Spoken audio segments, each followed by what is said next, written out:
Exponents and radicals are important concepts you'll need for the Praxis Core Math exam. This quick video will review definitions and examples to help you study. First, let's define an exponent. An exponent is broken down into two parts. First, in blue, we have the base. The base is the number that is going to be repeatedly multiplied. How many times the base is multiplied is determined by the exponent, which is that small number you find in the top right corner. Essentially, the exponent prevents writing out repeated multiplication. 5 to the third is the same as writing 5 times 5 times 5. Another example may be 7 to the fifth power would be 7 times 7 times 7 times 7. As you can see, that takes up a lot of space and a little bit more time, so writing it within an exponent is a lot more convenient. You might see these throughout the test. The opposite of an exponent will be a radical. When we look at different operations found in math, we can see that most operations have opposites. For example, 5 plus 7 is 12, and we're having addition there. If we want to do the opposite of that, we could do 12 minus 7 equals 5, or 12 minus 5 equals 7. The same thing can be done with multiplication. 6 times 8 equals 48. The inverse of multiplication would be division. 48 divided by 8 equals 6. So we can add exponents and radicals to this list of inverses. 4 to the second equals 16. If I would like to find the inverse, I would do 16. As we can see, we write these last digits out first over here. And then instead of a symbol such as a minus sign or divided by sign, we will just create the square root symbol and an equal sign. If 4 squared equals 16, then the square root of 16 must be 4. That might seem a little complicated, but there is some good news here. The test will only cover what's called perfect squares. Perfect squares are going to be nice, neat whole numbers that don't require complex calculations. For example, if we did the square root of 10, we would get a number that starts with 2 and then keeps repeating on and on in decimals.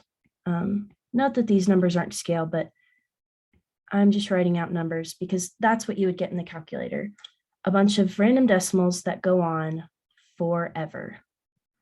That's complicated, and it's used in some portions of the math that you might find in high school, but we're not dealing with that on the Praxis. So we can put a big red X over that. What we'll see on the Praxis is very simple, straight numbers that we can easily deal with. You're going to see all of the following here.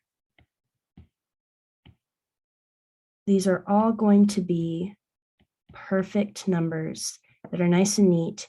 You can calculate them in your head or easily calculate them through your calculator.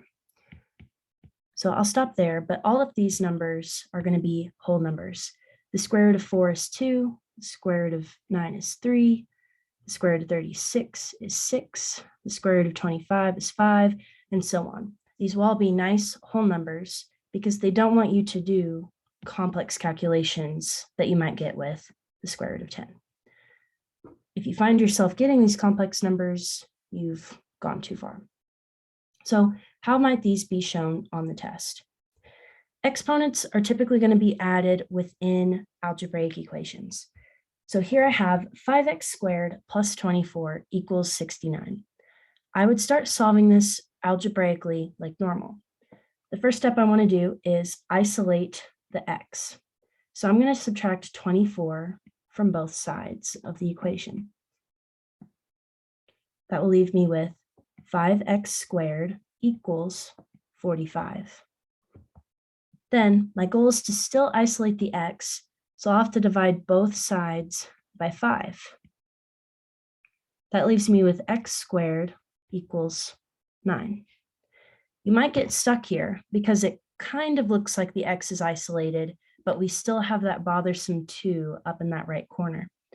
So what you'll have to do is to get the opposite or inverse of x squared, we will have to do the square root. By putting the square root over both categories, we're essentially having the square root of x times x. The square root of x times x is going to be x. They cancel each other out, just like we see 5 divided by 5 and positive 24 minus 24. It's the same thing.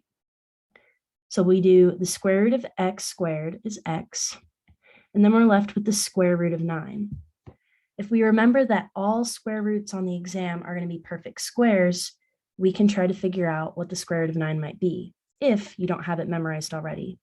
So I would start with the number 1 and work my way through until I find the answer I'm looking for. Luckily, this is down at the bottom, and I can see that the square root of 9 must be 3, because 3 times 3 is 9. So my final answer, which I'll write over here, is going to be x squared equals 3. That's how they might be shown algebraically. Radicals will be a lot simpler. Typically, questions will be just asking about the radical itself. Now, because we know that only perfect squares are found on the exam, we don't have to do a lot of complicated math. We can work backwards using multiple choice answers. So what I would do here is pull up my calculator and go through each multiple choice until I find the answer of 144. So I will do 9 times itself. 9 times 9 is 81. 10 times 10 is 100. 11 times 11 is 121. 12 times 12 is 144. So that must be the correct answer. And I can double check, because when I say 12 times 12 is 144, I'm saying 12 squared is 144. The square root of 144 must be 12.